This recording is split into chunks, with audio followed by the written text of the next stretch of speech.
A quaresma chegou a Joanópolis e, com ela, uma tensão que podia ser quase tocada no ar.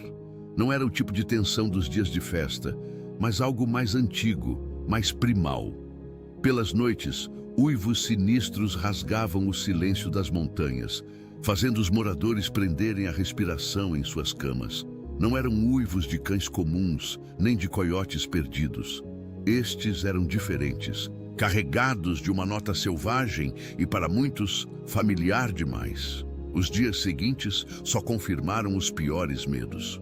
Relatos perturbadores começaram a surgir, sussurrados de porta em porta, espalhando-se como pólvora. Animais de fazenda eram encontrados mortos, não por predadores comuns, mas dilacerados de uma forma brutal, quase cirúrgica. O gado parecia ter sido atacado por algo com uma força descomunal. Suas carcaças espalhadas pelos pastos, um aviso silencioso. E então, as testemunhas. Pessoas simples, trabalhadores rurais acostumados com a escuridão do campo, juravam ter visto algo. Uma criatura correndo sobre duas patas pelas estradas de terra, um vulto peludo e rápido demais para ser humano, grande demais para ser um animal. O medo, antes uma semente distante, agora brotava com força, espalhando suas raízes por cada canto da cidade. Eu observei tudo. A princípio, as pessoas riam, um riso nervoso, mas ainda assim cético. É a quaresma, diziam. Sempre aparecem essas histórias, mas o riso foi morrendo. As conversas nos bares, antes cheias de piadas e fofocas, tornaram-se mais quietas. Os olhares se cruzavam, carregados de uma apreensão crescente. Eu via a descrença se transformar em um temor palpável, infiltrando-se na atmosfera da cidade como uma névoa fria. As crianças, antes livres para brincar até tarde, eram chamadas para casa antes do anoitecer. As portas e janelas eram trancadas com um cuidado extra. A lenda, antes um folclore distante, agora cobrava seu preço na realidade de Joanópolis. Não era mais uma história para assustar as crianças. Era algo real, respirando, uivando, rondando. O silêncio da noite, que antes trazia paz, agora era um prenúncio. Cada sombra, cada arbusto balançando, cada rangido de galho, tudo parecia esconder a ameaça. A cidade, conhecida por sua tranquilidade, estava agora em alerta máximo, esperando. Uma nova noite se aproximava, trazendo consigo a promessa de mais uivos e o pavor do desconhecido. A pergunta pairava no ar: quem seria a próxima vítima? Antes de continuarmos, inscreva-se no canal e diga-nos nos comentários de onde você está assistindo. Mas para entender o que estava acontecendo agora, era preciso voltar no tempo, mergulhar nas raízes dessa lenda que moldou Joanópolis. A história do lobisomem não era algo novo, surgido do nada. Ela se enraizou profundamente na cultura local, passando de geração em geração, como as sementes que brotam nas terras férteis da região. Os primeiros relatos, sussurrados em noites frias de inverno, falavam de uma maldição antiga de homens que se transformavam em feras sob a lua cheia, especialmente durante a quaresma. Era um conto que os avós contavam aos netos, um aviso disfarçado de folclore, para manter as crianças perto de casa e os adultos vigilantes. Joanópolis, por muito tempo, era a imagem da paz interiorana. A vida ali seguia um ritmo diferente, ditado pelo sol e pelas estações. Os dias eram preenchidos com o trabalho na roça, o cheiro de terra molhada e café fresco. As casas, muitas delas com arquitetura simples e acolhedora, se espalhavam pelo vale, cercadas por montanhas que pareciam abraçar a cidade. As festas tradicionais, com suas músicas caipiras e danças animadas, uniam a comunidade. A conexão com a natureza era íntima, quase visceral. Os rios forneciam água, as terras, alimento e as montanhas um cenário de tirar o fôlego. Ninguém poderia imaginar que nesse paraíso uma lenda tão sombria pudesse florescer e, pior, se tornar parte da realidade. No início, os eventos estranhos eram apenas isso: estranhos. Um barulho na noite, um vulto na estrada que desaparecia rápido demais, um animal de fazenda ferido de forma incomum. As pessoas comentavam, é claro, mas logo atribuíam a coisas mundanas. Foi um cachorro selvagem. A luz enganou. Coisa da cabeça de quem viu. Era fácil descartar, fácil chamar de superstição, de brincadeira de mau gosto. Especialmente porque Joanópolis era uma cidade de gente prática, acostumada a lidar com a dureza da vida rural, não com monstros de contos de fadas. Mas esses episódios foram se acumulando, década após década. Nos anos 50, 60, 70, os relatos eram mais esparsos, mais facilmente ignorados. Mas eles existiam. Tias-avós contavam histórias de seus pais, que contavam histórias de seus avós. A lenda do lobisomem, embora ainda vista como folclore, começava a ganhar corpo, a se solidificar.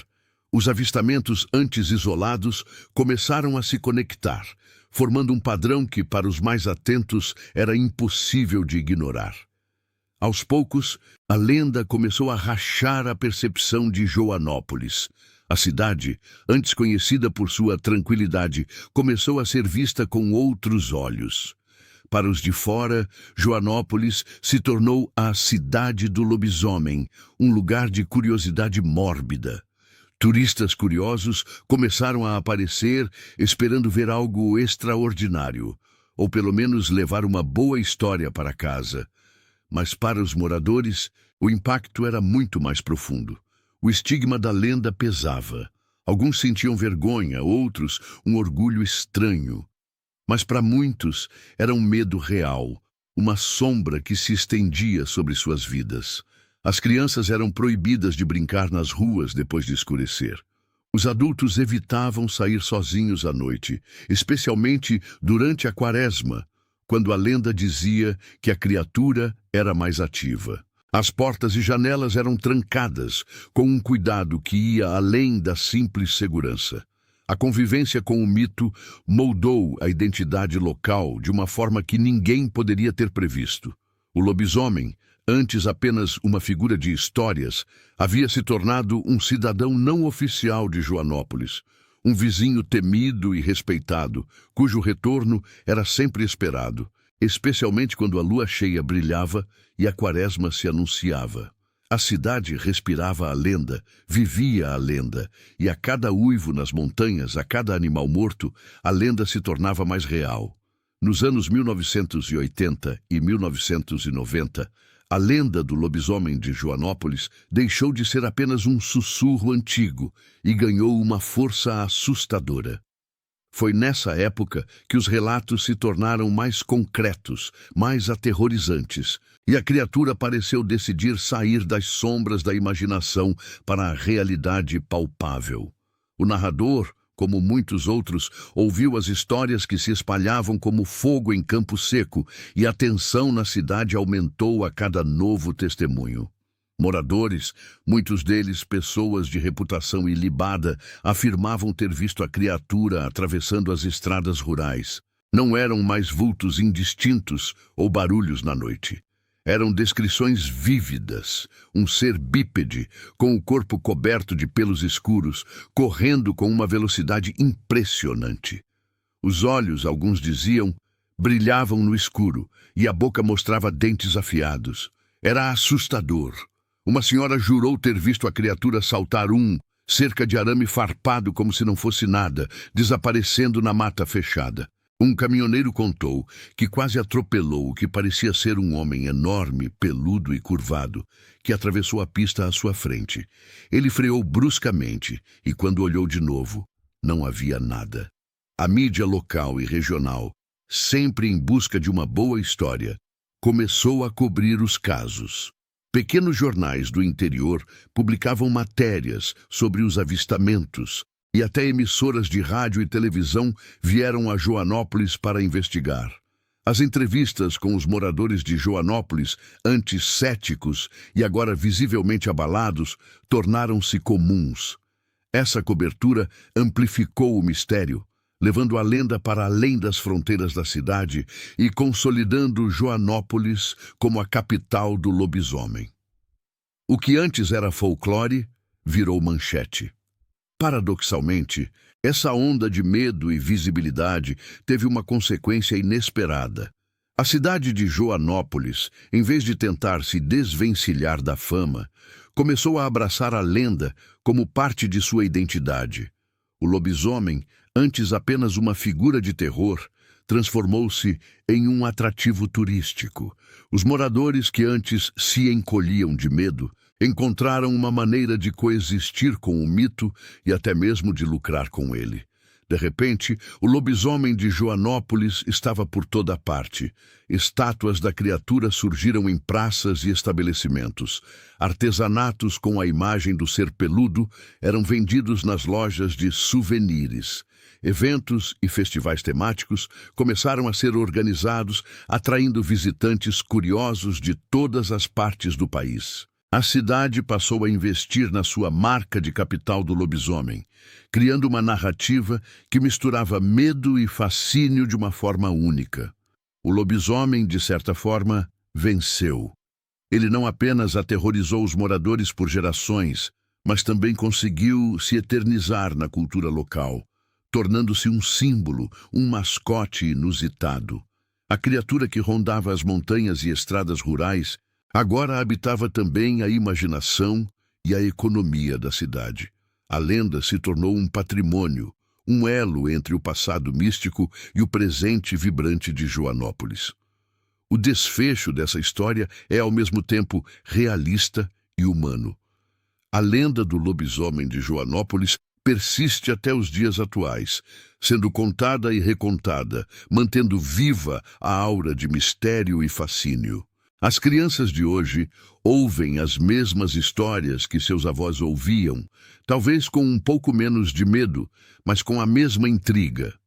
A história se tornou parte integrante do tecido social da cidade, um exemplo de como o folclore pode moldar a realidade de um lugar, influenciando sua cultura, sua economia e até mesmo a forma como seus habitantes se veem. Joanópolis, com suas montanhas e seu ar puro, não é apenas uma cidade no interior de São Paulo. É um santuário de lendas, um palco onde o impossível parece sempre à espreita. O narrador, ao observar tudo isso, entende que a força de uma história pode ser tão poderosa quanto a natureza ao redor. Em Joanópolis, a linha entre a lenda e a realidade sempre foi tão tênue quanto a luz da lua cheia.